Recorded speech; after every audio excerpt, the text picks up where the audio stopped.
All right, and welcome to another show here at Stay Tuned with Troy and Howie, and we have another special guest here on board, and we are talking with Ashleigh Ramey from the Ohio State Reformatory, and we are really looking forward. In fact, you are guest services manager for the Ohio State Reformatory. Is that correct?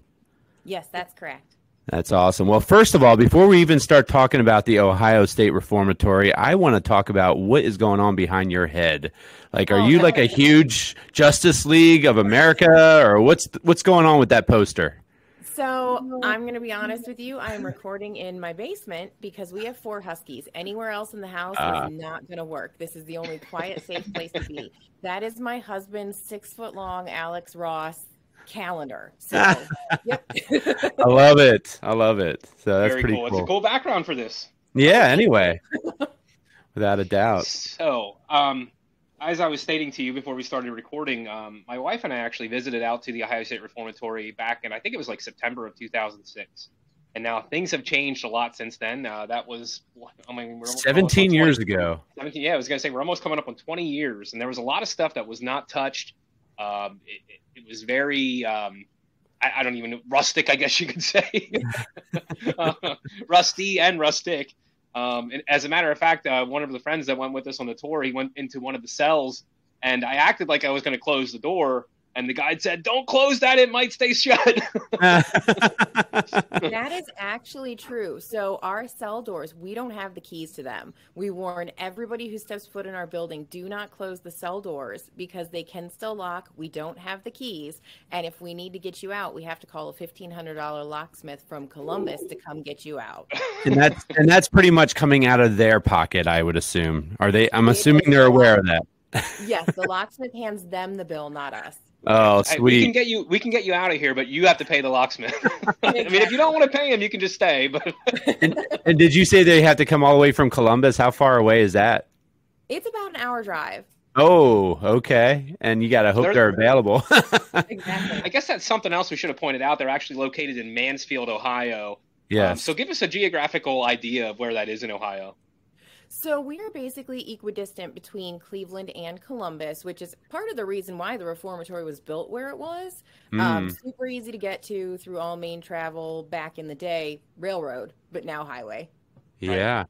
So then you're really not that far from Pittsburgh. No, I'm not. Yeah. Okay. So yeah, it wouldn't be much of a drive for the folks in the Pennsylvania area to visit for sure. No, we get a lot of visitors from Pennsylvania and West Virginia both. Okay. So can you give us a little bit of a backdrop as far as when did you guys start this to be a tourist attraction, number one, and yeah, what got you folks started to even do this? So the Reformatory shut down in 1990, and when it shut down, a group of citizens banded together because they did not want this building torn down. The city was ready to demolish it. They wanted the eyesore gone. And they stepped in and said, no, let's hold off. Let's stop this. The morning the wrecking ball showed up was the morning Shaw Shank Redemption pulled in to start filming. So the only thing that saved our building other than the Mansfield Reformatory Preservation Society, which is who I work for, was Shaw Shank. So that was fantastic. And then in 1995, the state let us take management of the property. We started cleaning it up then, started giving tours a couple years later. In 2000, we went to the state and said, hey, look at how much we've done. We want to buy this from you. And the state said, no, but we'll put it up for auction. And if you want to come bid on it, you can. And we actually ended up winning the Reformatory for $1. Oh, my gosh. That's incredible. Oh. Now, what I find incredible is they showed up to actually demolish this place. And if anybody gets a chance to take a look at it, it is breathtaking. Like the view of that grounds, the building. I mean, it's a castle. It is. Our architect, Levi Schofield, was really into some of the European architecture. Yes. And so he wanted the Reformatory to look like a castle. He wanted it to inspire hope. I'm not sure if you guys took a look at the photo I posted on the Reformatory's Facebook page earlier this week, but there is an old picture of the Reformatory when it was new. And it has all these gorgeous details to it, a big old cross on top of the chapel, little bits and pieces that are just stunning. A lot of those don't exist anymore, unfortunately, but it's a gorgeous building still. Yeah, and so you folks rescued it, and thanks to Shaw Shank Redemption. Now, how long have you been working for these folks? I'm only coming up on 2 years. Okay, so you didn't get to firsthand witness the movie making and process, or? No, I had been an event planner for almost 20 years, and then obviously COVID hit, and my old job didn't come back, and I found this, and it was perfect. Oh yeah, I mean, what a cool experience there, though. You know, just working in that building and knowing the history there, and the thing I really wanted to touch on before we kind of get into some of the cool things that happened there since then is the history of it.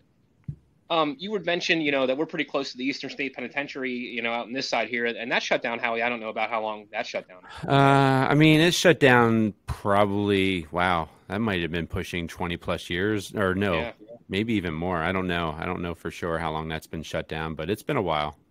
But now you said that shut down out there in 1990, and if I remember correctly from my tour, sometime in the 70s, I think, is when it changed from a reformatory into a prison per se. Is that somewhere in that time frame? Am I right? Or it was kind of a slow burn. Obviously, we started out as a reformatory, which we had the best of intentions. It was intended to be for young male first-time offenders, people we could reform through education, religion, socialization, and then send them back out into society better people. In the 1920s and 30s, some things happened. The Great Depression, Prohibition, and the huge Ohio Penitentiary fire down in Columbus. At that point in time, more people were getting arrested, more people were choosing to stay in the reformatory because they got 3 square meals a day. So when they had to leave in the middle of the Depression to no home, they just chose to pick a fight and stay longer. And then the Penn fire, the Ohio Penn was a hardcore prison. It was for the worst of the worst. When the fire happened, a lot of their inmates got sent to us. Oh, interesting. And you said this was around what year?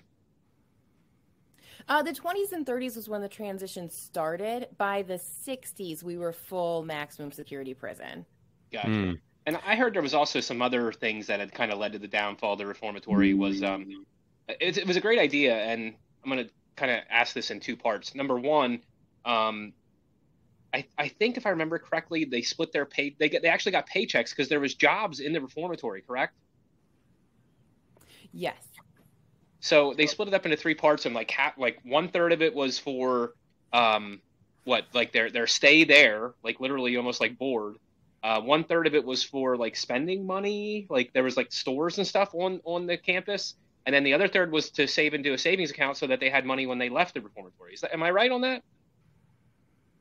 That changed from era to era at the reformatory, and that's our answer to a lot of questions, is things changed era to era. Most commonly, the money they earned from their job wages was for their going home fund, but they could also use it at commissary in the building. I don't think I've ever seen exact numbers on how that was split or how they determined what went where, but a good chunk of it was going home fund. And then another thing that I learned, I think was told on our tour when we took it, is another reason that the reformatory shut down was the stuff you had mentioned there, obviously, but also some politics started getting involved there, where certain people were getting favorite jobs and people didn't like the ugly jobs and such. Is there some truth to that as well? The funny thing about history is it changes. The longer you study it, the more you learn, the more you know. We have kind of dropped that from our tours and speak more about how the reformatory was closed down due to cruel, inhumane, brutalizing conditions, which they absolutely were. We don't hide from that fact. We don't lie about it. The building was impossible to heat, impossible to cool. It was now full of completely violent offenders. bugs, roaches, rats coming out of everywhere you can possibly imagine. Mm-hmm. The inmates towards the end were sleeping with cotton balls in their noses and ears just to keep the roaches out. It really devolved into a terrible, terrible condition, and that was really the main reason it shut down. 2,200 inmates brought a lawsuit against the reformatory for these conditions, and they won. Wow. Interesting. Now, in the past, I've visited, different prisons that I've since shut down, and probably the most famous prison out there is Alcatraz, and I actually visited that a couple of times, and every time we would go out there, there was always like some ex-prisoner that was there either promoting their book or talking about like what it was like to live in there. Do you folks have any of those people that kind of end up showing up there to tell their story of being there as a prisoner? We did. We had a gentleman by the name of Mike Humphrey who came back to us basically as soon as we took over to start helping with restoration. And he slowly morphed into being a tour guide. He passed away suddenly and unexpectedly last May. He was our only former inmate that was giving tours. Obviously, since we deal with the public, we have a very strict process of who we allow in to talk to them. Sure. It has to be people with nonviolent offenses who have remained totally clear and clean since. We basically have really strict requirements, and finding another person to do that is probably going to be impossible. Yeah, I was just going to say, especially if it was a maximum security prison, and you're probably not getting the non-felons, so to speak. So right, and Mike was there in the '60s, and he was just there because he felt like joyriding some cars. So, yeah, that was my next question. Yeah, I was curious on what he did. But wow, that's interesting. So, how long did he serve time there? He was there for, I believe, 3 years. Okay. So wow. No, not bad at all. So let's go kind of reverse here to the beginning of the story when you said that they were ready to demolish this place and Shaw Shank shows up. There had to be something set in place before Shaw Shank just showed up and this wrecking ball's there at the same time, right? Like they don't just show up randomly and find this place like, oh, that looks like a cool place. Let's stop there and film. Like, there had to be something in works, no? There was. The Ohio Film Commission was working really hard on getting Shaw Shank to our prison, and it was kind of a last-minute decision. We didn't know for sure they were going to come until a lot of people on this commission got involved and said, yes, please do it. And that was how they ended up here. And the majority of that movie was shot there, correct? The vast majority of it was either shot at the reformatory itself or around town. There are a ton of filming locations in the Mansfield area. The cells, though, were actually a set built in a warehouse downtown because Frank Darabont, the director, wanted the cells to face one another. Our cells face out towards the windows. Yep. I remember that little piece of information. I do. And I know, and I'm sure there's a lot more since then, but I also remember Tango and Cash, parts of that were filmed there. Yes, and, Tango and Cash. And Air Force One, correct? Yes, we were the Russian prison in Air Force One. Oh, wow. And has there been any more since then? I mean, like I said, I haven't been there since 2006, so. Yes, so since then, we have also had in Escape Plan 3, The Extractors. We've had in Judas and the Black Messiah, and last year a not amazing movie, Operation Seawolf, filmed part of their shots in our building as well. Okay, at least I'm familiar with it. I mean, yeah, yeah, not the Cocaine Bear, yeah, right. that's where you went to recidivate, right? So. Right. Also, some music videos there, right? Any television shows? Oh, yeah. We have had a ton of television shows there, particularly of the ghost hunting variety. I think at this point we've had 4 of those out. We also have done a couple local spots. WOSU came in last year. We had Magnolia Road come in last year, which is part of the Chip and Joanna Gaines, their network. Yeah. They travel around and talk about architecture and renovation, things like that. Network. They came by last year. Okay, very cool.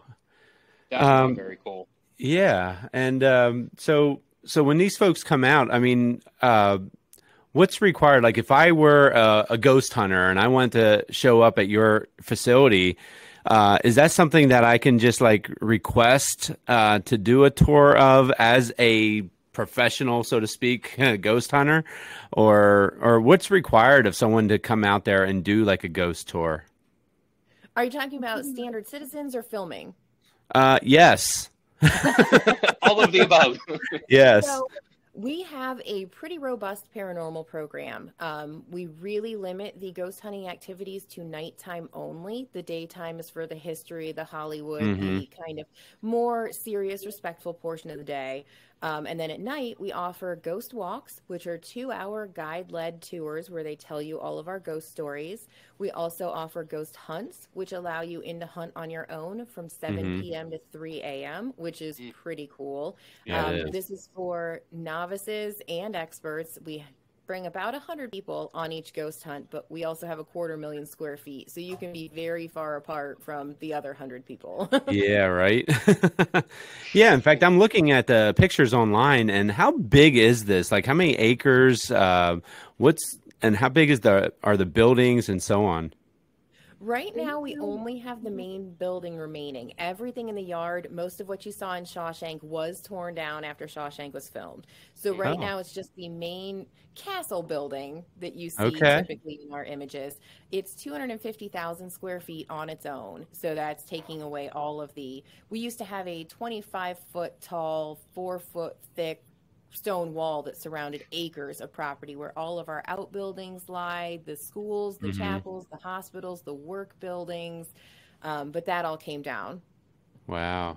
Was it just not able to be saved, or? We actually built a brand new prison behind it. That's where a lot of our inmates were transferred to after we closed down, a modern facility that didn't have the same issues we had. That facility still operates today. So about 25 feet from our back wall is another prison. Wow. So going into, we'll stay on the Shawshank thing here for a little bit. You guys just started something really cool here. You have a handicap bus that you can do handicap tours now. So tell us a little bit about what went into that and what people can expect from that. Yes, so last year we launched the Shawshank Bus Tour. It is about a 4.5-hour long program. You hop on a bus for 3 hours. We take you to all the local filming sites where Shawshank was done. So like the Bisman building downtown operated as the halfway house. The Central Park in Mansfield was actually where Brooks sat on the bench and fed the pigeons. We take you out to Malabar Farm, which is where the cabin is located at the very first scene of the movie. So we drive you around to all these cool shots. Some are just drive-bys for safety's sake, but some you do get to get out in and take photos. And then you also get a full-length historical tour of the reformatory when you get back. Huh. So when you get that tour, and I did part of that tour, and I'm sure it's changed a lot since then, but there was so many cool things. And I want to touch on something you brought up here, and it really kind of blew my mind. I remember when we were there, you had mentioned, or the tour guide had mentioned, that the wood where Brooks had hung himself and where Red wrote his name up there as well, too, somebody had stolen that and taken it out. I don't know if they took it out after filming or what happened there. But you guys said that somebody found it in a dumpster. Like how long ago was this? And are we sure it was actually the original one? This was actually quite a while ago. What we think happened is we think one of the crew members took it out. It went back to some storage in Hollywood. They were cleaning it out. Then someone found it and donated it back to us. So we do have an entire a floor of one of our wings dedicated to our Shawshank Museum. So one of our volunteers, the one they painted, still hangs in Brooks's room in the building, but the original is behind glass in the museum. Mm-hmm. Wow. And you have the prop part of the tunnel where the warden's looking down, seeing where Andy had escaped as well. We do, and we also have the prop where he crawled out the sewage tunnel. So we have all the tunnels basically inside our building. Wow. Oh, that is so cool. It's really a neat thing. It is, and I'm also looking too, and not only do you obviously do the prison side of things and the Hollywood side of things when it comes to the tours, but it looks like you folks, and I don't know, I'm assuming you still have this going on, but it's called the Beyond the Bars tour. Yes, Beyond the Bars is one of our best-selling tours. It takes guests to the restricted areas of the reformatory, so the areas that are not on the self-guided tour route. These are areas you need a guide to take you to because they're not necessarily the safest. I mean, they're safe for you to be in with guidance, but we don't want people wandering around in there on their own. So you get to see places like the West Attic, which is one of our paranormal hotspots. So if ghost hunting is your thing, the West Attic is a cool place to stop by. We take them to the guard tower. We take them down to the sub-basement, which was original solitary confinement years and years ago. You just get to see a lot of really cool places you can't get to on your own. Yeah, no, that sounds like it would be probably right up my alley when it comes to doing the tour. I would love to do the behind the scenes tour more than anything. And, and if you're looking for a work,out, that tour requires 30 flights of stairs. So okay, nice. Wow. Yeah, and I mean, you mentioned like the handicapped tour as well, and how rare is that? Because when you think about other facilities, and we are kind of talking about, the Eastern Penn and, Alcatraz and even Pennhurst and such, I don't believe they have anything that has to do with like handicap tours that would be able to. I don't think they do either, but we have been working really hard the past few years to make our building more accessible for everyone. Yeah. That includes the installation last year of 2 elevators. So now guests who require wheelchairs or mobility devices can see 95% of the tour route. We are working on an elevator to the chapel right now. That will get them to 100% of the standard tour route, which is amazing. Okay. I don't think right now any of the other old prisons like us can get their guests to their entire tour route. We bought the wheelchair accessible bus so people can take our Shaw Shank bus tour if they require a wheelchair. That was a new addition this year. It just got delivered 2 weeks ago, so it is brand new. Oh, that's awesome. That's awesome. I would even think that, that alone should draw a lot more customers than probably previous. People are excited. We get a lot of comments of people saying, thank you so much for thinking of us. They're excited. Yes. They want to come out and visit now that they finally can. Mm-hmm. Most definitely. So if people wanted to do more than one of these tours, like how long are the tours typically? And if they wanted to do like every tour that you have, and I'm not talking about paranormal at this point or anything, but like the behind the bars, the Hollywood tour, that type of thing, how long would something like that take? Could they do that all in one day there? Yes. Right now, each guided tour is 90 minutes long. We lay our schedule out so you can easily do both in the same day with a little break in the middle for your potty and snack breaks if you need those. So typically what we have people do is book one in the morning, little break in the middle, one in the afternoon, and we offer a discount too. If our guests want to do 2 tours in one day, you can book them both back to back on our ticket process. Yeah. And what are your hours and stuff right now? I think if I just saw correctly, is it like 11 to 4 every day of the week right now? Yes, we're open 7 days a week, 11 a.m. to 4 p.m. In the summer, Memorial Day weekend through Labor Day weekend, we do open a little earlier on Saturdays and Sundays, so we'll open at 10 a.m. Once summer hits. And then you said we purchased. I'm sorry, Howie, go ahead. Yeah, no, that's okay. I was just going to say, and those ghost tours would obviously be later after 4 o'clock, so. Yes, those are nighttime. Those all require pre-registration. Like our daytime tours, you can walk in off the street anytime during that 11 to 4 and hop on the tour route. You don't need to buy tickets in advance. But the paranormal program, you do. They make you sign waivers and promise you're 18 and all that good stuff. Yeah. But if you do want to purchase that ahead of time, is it just OhioStateReformatory.com? Is that right? Or .org. But yes. MRPS.org. Is that right? That too. We own both MRPS.org and OhioStateReformatory.org. Okay. So, now what's this thing I'm seeing here? There's a tab here for rentals. Can you actually rent out like a room there for like parties and such? You can. We offer a couple spaces. Our central guard room, which was right in between the 2 cell blocks. We put these giant Florida glass windows on either side so you can see the cell blocks while you're having your event. It's gorgeous and daunting and a little bit creepy.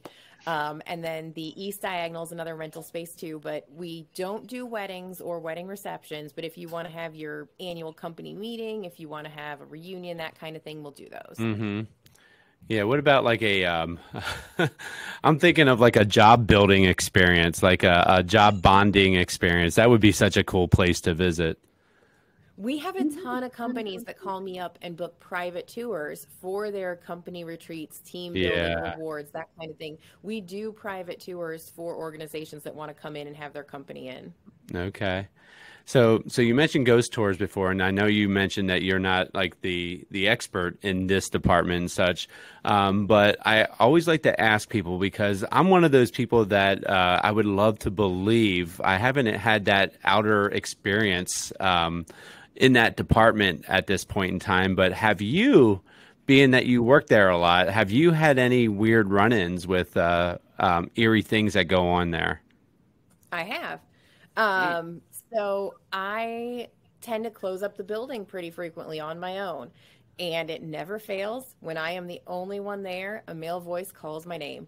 Clear as a bell, I hear Ashleigh.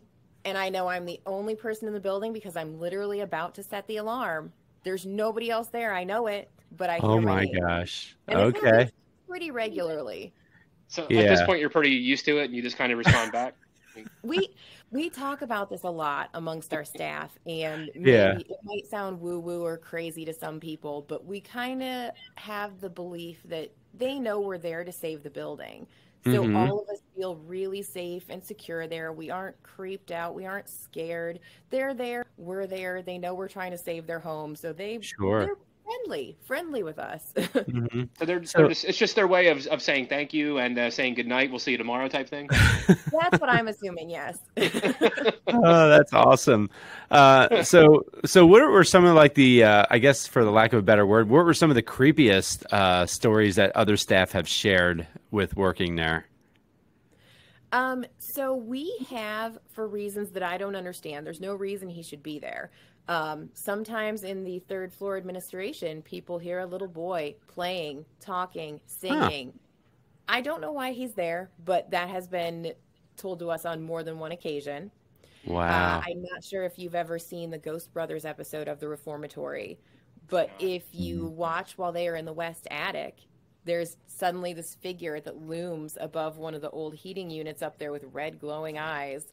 I don't know what that is. I've never seen that personally, but that was pretty creepy. Wow. And then one of my favorite stories was one of my tour guides was out on the route with a group. They were just doing the standard Hollywood Meets History tour, which does take you through solitary confinement. Mm-hmm. A gentleman and his wife were on the tour. He walked into the cell. She stayed just outside of it. And he just goes, "Oh, gosh." And he thought his wife pushed him. His wife had not gone into the cell behind him. He came out and there was a handprint on his back. Oh my gosh. Wow. Wow. Yeah. I'm always intrigued by some of these stories. I mean, we live, Troy and I are in central Pennsylvania. So, we live pretty close to like Gettysburg, you know, so obviously a lot of the Civil War, ghost stories that come from there. And, we already mentioned about Philadelphia and such. And, you know, some of the people are even, in the county next to us, which is Lancaster County, there are a lot of places that we've had, even where like Jack Osbourne and his crew have visited to do ghost hunts and such, and I always find it intriguing on like some of the reasons behind why like there is no explanation, like you said, even with the little boy doing what he was doing, like where is that coming from, and why are they like contacting you folks, you know? It's so strange. I don't know if maybe, I don't know. I just don't know. There's no way for me to explain that, but I believe that there are definitely spirits still there. It's been a building that's seen a lot of pain and anguish. Sure. We do have, I'm not sure if you guys know this, but we have the original electric chair in our building that was used Yes, for I all saw of the that. executions in the state of Ohio. So, I mean, that chair alone took 315 lives. So, Wow. you know, there's a lot going on in that space. So that chair was actually there, or was at a different prison? It was used at the Ohio Penn in Columbus, but it's part of our Ohio Corrections Museum now. Okay. Got you. Wow. So that's the original chair that actually took the lives. It is, yes. Wow. Wow. Yeah, that would be interesting in itself to. Yeah, I was reading, I don't know what I was watching there, but I was watching a little video on that, and I guess they had a mask that they had to wear when they were on there, and then they would also put sponges on their head or something. Is that Yeah, right? they would Is wet that the sponges, and then they would, Mhm. yeah, what was the It purpose for aided that? in the current. yeah, to allow the electric Uh, current to flow through. It was actually a more humane way to do things because they would literally cook to death if they didn't. And we do offer a tour. One of our longtime volunteers offers an old Sparky tour a couple weekends every month where he talks about the history of the electric chair, how it was designed, how it was built. And he does talk about some of the executions that took place, what those people did to get there, Hmm. and kind of how their ending went. It's a Yeah. great tour if you're fascinated by that topic. Oh, yeah, without a for sure. doubt. Yeah. I mean, that's different for sure. I mean, like Yeah, it is. I'm just trying to like I guess like I'm thinking about it in the old days, like when they did stuff when they had executions and you had a firing squad. You were always kind of told that only a couple of the guys had live ammo, Hmm. so that nobody actually know who did that. But in this situation here, there's one guy that pulls that lever, right? That's it. So everybody knows who did it, right? Right. Yes.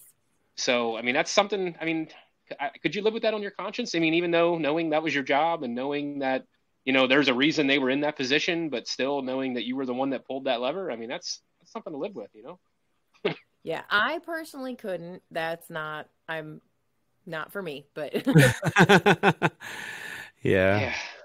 But yeah, I mean, like I don't know, when you have these situations, you had mentioned the deplorable conditions, where they had to stuff their nose with cotton and their ears and such. And now, was there like any allegations of major like physical abuse to the prisoners or anything along those lines? there was. The prisoners were violent against themselves, one another, violent with the guards, and sometimes the guards did retaliate. Hmm.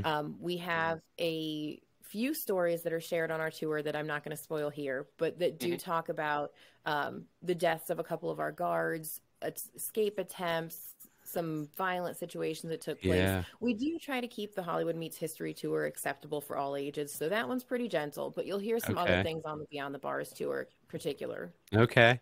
Yeah. One of my jobs in the past, I used to have to go to, I would have to go to like prisons where there were riots and such, and having to help deal with that and try to find a way to end those situations from happening. And yeah, that would be a very interesting story for me to learn about that prison because it happens everywhere. I mean, there's a lot of things that happen where definitely some things come into question in regards to should we have done that or should we not have done that? And there's no place that's an exception to that rule, unfortunately. No, and my parents were both police officers. I didn't think there was any chance I would ever end up working in a prison. But Yeah, how Well, ironic. but I will say this: at least you're not a prisoner, because a lot of times when you have parents they're the ones that turn bad too, and then they end up being Yeah. the prisoner versus. So at least you're just working there. right, they always say cops' kids and pastors' kids are the worst. Yeah, right. Yeah. So how accurate is that, Ashley? Medium accurate. There you go. Are your parents still around to where they kind of know what you're doing now? They are. My dad came out to visit, I think 2 weeks after I started working there. I knew nothing. I couldn't tell him anything. I hadn't learned the information. Yeah. But he came out to visit right away. My mom has needed to have a couple surgeries and still hasn't made it yet, but she's planning on coming out soon. Okay. So what do they think of you working in a prison? Oh, they think it's hilarious. My dad still occasionally takes out, as a part-time job, takes the inmate work crews from a county jail out to do lawn mowing at cemeteries and things. He goes, "You have the coolest job ever," and he tells them all about it. So apparently, that's pretty cool. That is awesome. It is a cool job. It really is. Now, I guess to you, it probably gets to be like old hat every once in a while, but I mean, just to walk in that castle every day to work, it really is cool. Mhm. Something you touched on here, and I didn't even think to ask you this. Go ahead. Did you have something? Oh, it really doesn't become old hat. I love my job every single day. It's crazy how people fall in love with this building. It's just a building. You shouldn't care that much about it, but our entire staff does. it really is cool though. It's so neat. Yeah. And I guess those guard towers and stuff, I'm sure there's different towers and stuff that you can see different things in and different views. And also you're not too far from, was it the, what else was out there? Was that the Legend of Bloody Mary that was out there? I'm not sure. I'm not sure either. I can't, because we did something else. We also visited another place out there where there was a lady that was accused of doing witchcraft, and they burned her to a tree or something out your way. Oh. I don't know if you remember that or not. No? No. So maybe I taught you something. I'll have to look that up. And honestly, someone on my staff probably knows about that. So I will ask around. Yeah, you have to ask about that, because when we were out there visiting that, your place was one we went to. We went to visit this site here, which we probably weren't supposed to. I'm sure it was probably on some sort of private property or something that we weren't supposed to be on. I just remember driving down this lane, and literally as we were going down, it seemed like our car could barely fit through it anymore because it was just grown in with trees, and it was like a single lane. But yeah, so that was cool. You're right near the Pro Football Hall of Fame. The Rock and Roll Hall of Fame isn't far from you. A lot to do out in that area out there. Now, getting back to what I was going to ask you, you had mentioned that there's stories about escapes and stuff like that. Did anybody ever escape from the prison? So we did have a couple successful escapes. My favorite escape story is all of our inmates had to learn a job skill. So they went to work in different factories, different kinds of maintenance jobs, all kinds of things. One of our factories was a shoe factory. So we would make all the shoes for other institutions throughout the state and send them out. So one of our inmates got together with one of his buddies. They both worked in the shoe factory, and he said, "Hey, I don't know where this truck goes every day, but I want you to nail me in this crate with these shoes, and I'm getting out of here." What? So his buddy nailed him in the crate with the shoes. They're bouncing in the back of the truck, shoes bonking him all over the head. He finally comes to a stop. He waits. He listens. He doesn't hear anything. So he pries the lid off the top of the crate, climbs out of it, and goes, "Uh-oh, there's a police guard. There's another guard staring at him." He had broken into the Ohio Pen in Columbus. So the Ohio Pen calls us, and they say, "Hey, we've got your guy here. Do you want him back?" And we said, "No, you keep him." And we sent his stuff down to Columbus. So he went, and at that time, it was a nicer prison. The reformatory was nicer than the Ohio Pen at that time. So yeah, he really traded in for much of a big downgrade there, I guess we could say. Oh my gosh, that is too funny. That is funny. So as an employee there, are there areas of the grounds where you have seen that nobody else is allowed to see? So at our annual summer party, we are allowed to have exploration night. A volunteer that has been with the reformatory for ages and ages will take us to places no one is ever allowed to go. It's, way up in the bell tower. It's in the east attic, which is not accessible except for a rickety, tiny, weird ladder you have to crawl up in fear for your life while you're crawling up this ladder. We get to go in the steam tunnels, which no one else ever has access to. Our building was heated by steam for a while. Yeah. So we get to climb all over the place and be in all kinds of things, but only for this one night a year. Okay. And what is that like? Like, what are some interesting things that you've seen or noticed while doing that exploration? There is a lot more trash laying around than you would expect. And a lot of it is pretty cool because it's antique trash. You'll pull out a potato chip bag from the 1960s and the branding on it is totally different. Everything is completely different, but it's been shoved in a wall for 60 years. Oh, wow. So honestly, some of the junk is really pretty neat. I have my tour guides on a daily basis bringing me things that they found on the tour route, or this little bit of paper they found that has somebody's name on it. They just keep bringing stuff to me and saying, "Hey, look what I found." So I, of course, turn it over to our historian, but not before I take a look at it. Sure. Yeah, right. And when you get to obviously when that building has been used for all these movies, and obviously the most famous one being the Shaw Shank Redemption, do you get any movie stars that have been in that movie coming back to revisit that place, and do you get to meet them and get to chat with them about it? So a few years back, we did the 25th Shaw Shank anniversary at the reformatory, and a lot of stars did come back. We are in mid stages right now of planning the 30th for next year. Mm. So we are all very excited to see who comes back. We're looking forward to that. Big things, exciting things. And we do have people randomly drop by.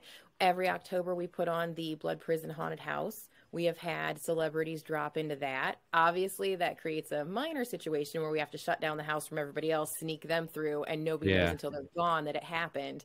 But yeah. That is so cool. I appreciate your time here. And we're going to have a few more questions and then we'll let you go. I think, if I'm not mistaken, do you guys also do concerts there? We do a single concert called Incarceration every summer. It is a rock and tattoo festival. I was just going to guess that when you said that. It is, they do a dual stage concert out on the front lawn, and then we have tattoo artists up in our event spaces for the whole weekend. I actually took a 4-hour break last year from my job duties and got tattooed there. So it was pretty cool. That's awesome. That's awesome.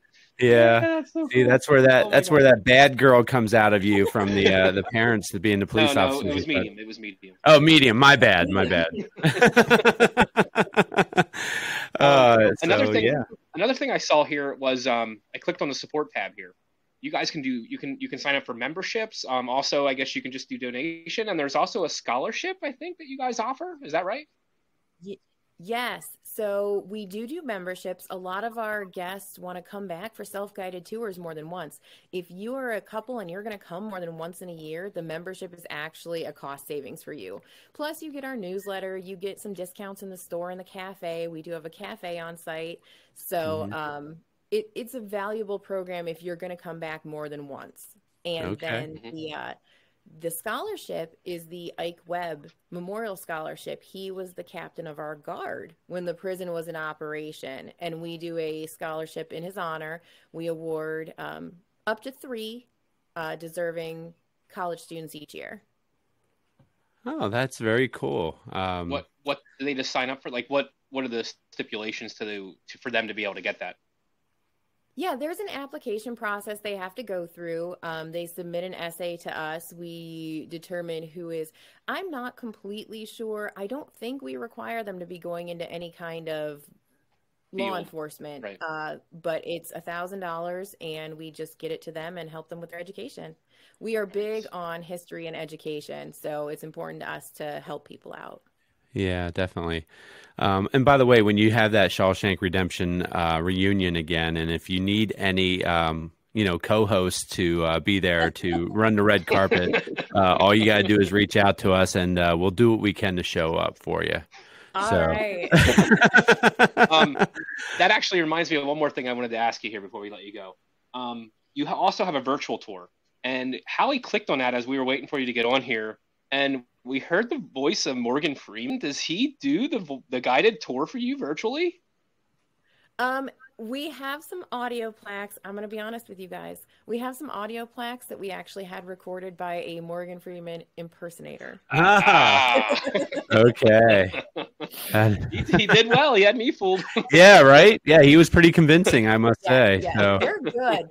I will hear people in the hallway taking the audio tour as they're on the self-guided route just going, "It's Morgan Freeman." This is awesome. No, it's not. It's Marvin Foreman.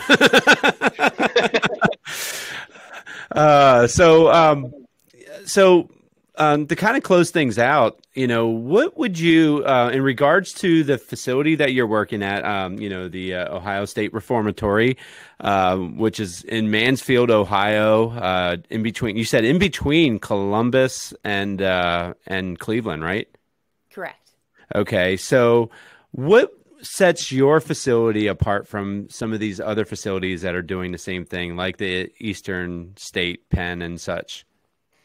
We're definitely not seeking to be competitors with anyone. I think all of these historic buildings have value. They all have their own story to tell. They're all worthy of saving for different reasons. Sure. But some of our strengths are that we are really looking towards the future when it comes to our building, what we can offer to our guests, how we can save this facility, how we can make it better, improve upon it, get it back to its majesty from, 1896 when it was stunning. It's just really important to us to maintain that history, keep it alive, and have it available to share with the public. We are a historic site, so. Yeah, I was just going to ask that. Is that considered a historic landmark to where it is protected now from being demolished? It is, yes. Okay, good. Very good. Glad to hear that. So one more time before we let you go, if you just want to kind of go over where people can find you, where people can reach out if they have any questions, that type of stuff, if they want to get tickets, all that social kind of media stuff, sites and all that fun stuff. Social media, all that. Yeah, go for it. Absolutely. So we have active Facebook and Instagram accounts. You can find both under the Ohio State Reformatory. Our website is either ohiostatereformatory.org, which is easier to remember, or mrps.org, which stands for the Mansfield Reformatory Preservation Society. That's who owns the building now. We are open 7 days a week, 11 a.m. to 4 p.m., and tickets can be purchased on our website or in person. Very nice. And wow, the time really flew by here. So, man, I actually, you've convinced me. I definitely want to take a tour of this place and check it out and all the nooks and crannies and possibly even do a ghost hunt too. I mean, it sounds like there's a lot of mysterious things going on too.